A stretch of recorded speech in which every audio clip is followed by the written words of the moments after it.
जय श्री कृष्ण विद्यार्थी मित्रों, केम छो बधा? मजामां ने? सारू, चलो आज अपने धोरण 9 में विषय हिंदी भणीशुं। उसमें 20वीं कविता है धरती की शान।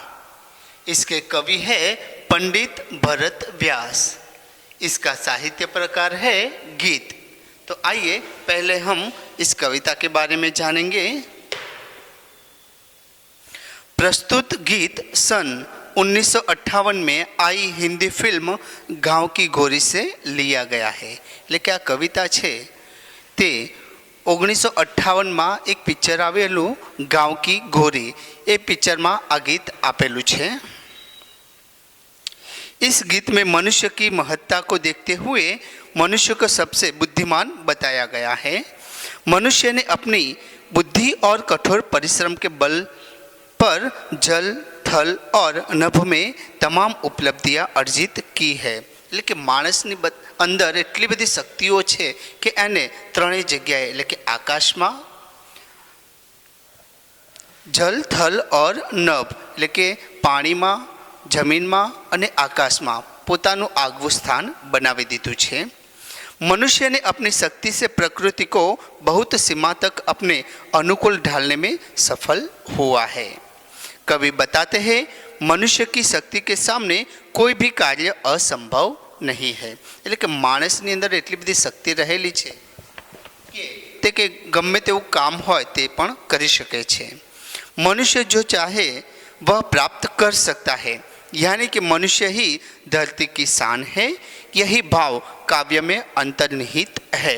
यही हमारे महानता का प्रमाण है। लेकिन माणस છે તે ગમે તે ધારે તે કરી શકે તેમ હોય છે, પણ એના માટે આપણે પ્રયત્ન કરવા જરૂરી છે। સારું, ચાલો આપણે કવિતા વિશે જાણીએ। धरती की शान तू भारत की संतान, तेरी मुट्ठियों में बंद तूफान रे, मनुष्य तू बड़ा महान रे।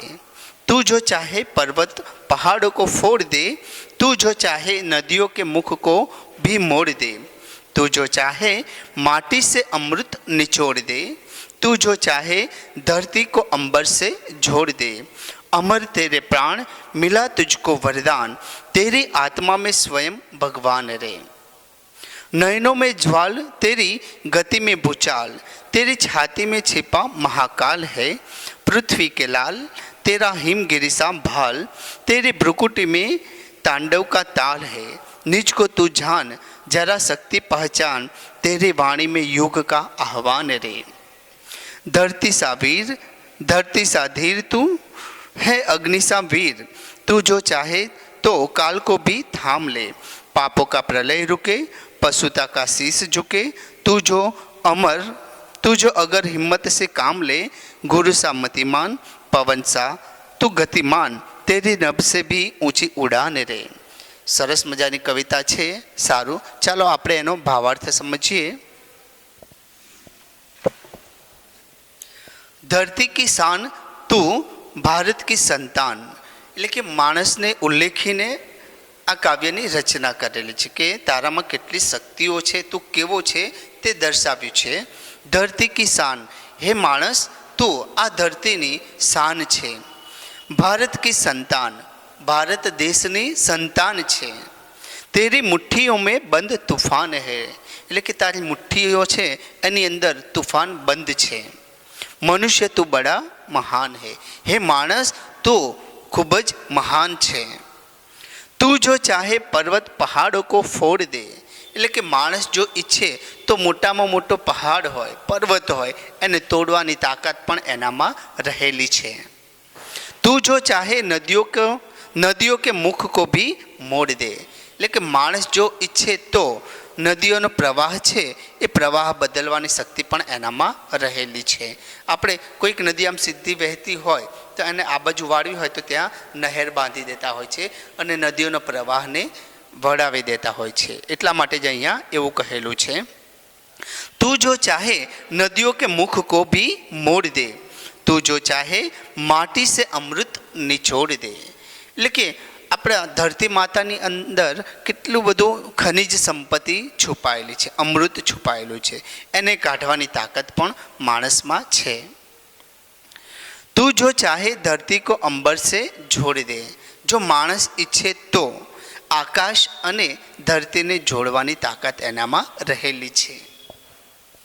અમર તેરે પ્રાણ મિલા તુજકો વરદાન। હે માણસ, તારા પ્રાણ છે એ તો અમર છે, આજે આ શરીરમાં તો આવતીકાલે બીજા શરીરમાં, એટલે કે આપણા મૃત્યુ પછી બીજા શરીરમાં આપણો પ્રાણ હોય છે। એટલે કે તું મરેલો નથી, તું તો અમર છે। અમર તેરે પ્રાણ મિલા તુજકો વરદાન। તને અમરતાનું વરદાન મળેલું છે। હે માણસ, તને અમરતાનું વરદાન મળેલું છે। તેરી આત્મા મેં સ્વયં ભગવાન હે રે। એટલે કે તારી આત્મા છે એની અંદર તો સ્વયં ભગવાનનો વાસ છે। એટલે કે તું જે ધારે તે કરી શકે તેમ છે। નયનો મેં જ્વાલ તેરી ગતિ મેં ભૂચાલ। નયનો મેં જ્વાલ એટલે કે તારી આંખોમાં જ્વાળા છે, તારી આંખોમાં જ્વાળા સમાયેલી છે। તેરી ગતિ મેં ભૂચાલ એટલે કે તારા કદમ છે, તારા પગ છે, એની ચાલવાની જે ગતિ છે એની અંદર ભૂચાલ એટલે કે ભૂકંપ સમાયેલો છે, એટલે તાકાત સમાયેલી છે। તેરી છાતી મેં छिपा મહાકાલ।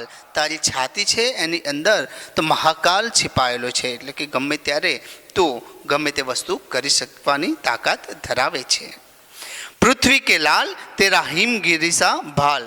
હે પૃથ્વીના પુત્ર, તારા આ કપાળ છે એ હિમાલય પર્વત સમાન છે। હે પૃથ્વીના લાલ એટલે કે પૃથ્વીના બાળક, તારા કપાળની અંદર તારું કપાળ છે તે હિમાલય પર્વત સમાન છે। તેરી ભ્રુકુટી મેં તાંડવ કા તાલ રે। ભ્રુકુટી એટલે કે આપણા બે ભ્રમરો છે એની વચ્ચેની જગ્યા હોય એને કહેવાય ભ્રુકુટી।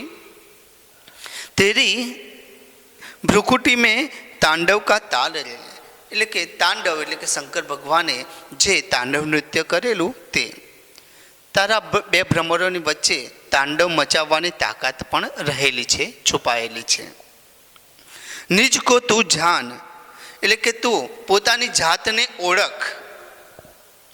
જરા શક્તિ પહેચાન, તારી અંદર કેવી કેવી શક્તિઓ છુપાયેલી છે એને તું ઓળખ।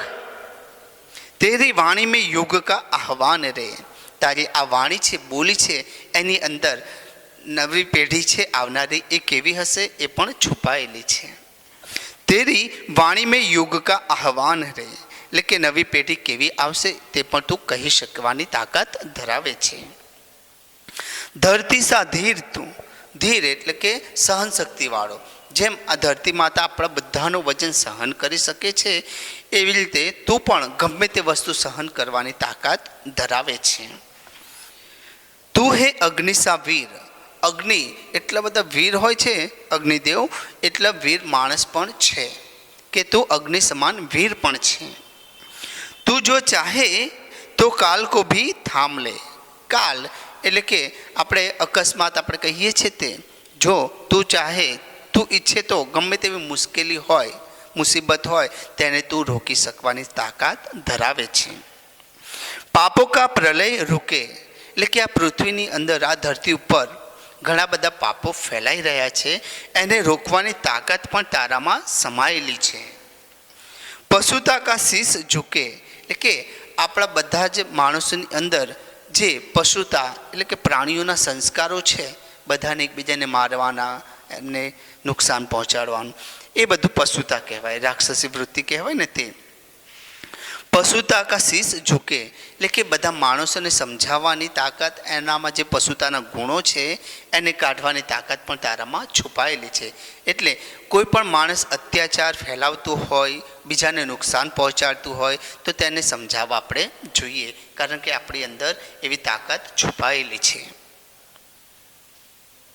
તું જો અગર હિંમત સે કામ લે એટલે કે આપણે બધા જો હિંમતથી કામ લઈએ તો આ પશુતાવાળા ગુણો છે એ લોકોને સુધારવાની તાકાત પણ આપણામાં છુપાયેલી છે। ગુરુ સા મતિમાન એટલે કે તું તારા ગુરુ છે એના જેવો બુદ્ધિશાળી છે। પવન સા તું ગતિમાન, પવન એકદમ જોરથી આમ ચાલે છે, આજે અહીંયા તો થોડીક વાર પછી બીજી જગ્યાએ જોવા મળે છે, એવી જ રીતે તારી ગતિ પણ વધારે તેજ છે। તેરી નભ સે ભી ઊંચી ઉડાન રે, એટલે કે આકાશ જેટલું ઊંચું છે તેટલી ઊંચી ઉડાન પણ તું ભરી શકવાની તાકાત ધરાવે છે. તો આ કવિતાની અંદર માણસની અંદર કેવા કેવા ગુણો રહેલા છે તે ગુણોને આપણે ઓળખવાના છે અને તે ગુણોને બહાર લાવવાનો પ્રયત્ન કરવાનો છે અને આપણી અંદર જે શક્તિઓ પડેલી છે એ શક્તિઓ દ્વારા આપણે નવું કંઈક સર્જન કરવાનું છે. એવી શીખ આપણને આ કવિતા ઉપરથી કવિ શ્રી પંડિત ભરત વ્યાસ આપવા માંગે છે. સારું, બહુ સરસ મજાની કવિતા હતી વિદ્યાર્થી મિત્રો. નોટબુકની અંદર કવિતા, શબ્દાર્થ અને તેનો સ્વાધ્યાય સારા અક્ષરે લખવાનું તમારે રહેશે. નેક્સ્ટ લેક્ચરમાં ફરીવાર મળીશું. ત્યાં સુધી આવજો. જય શ્રી કૃષ્ણ.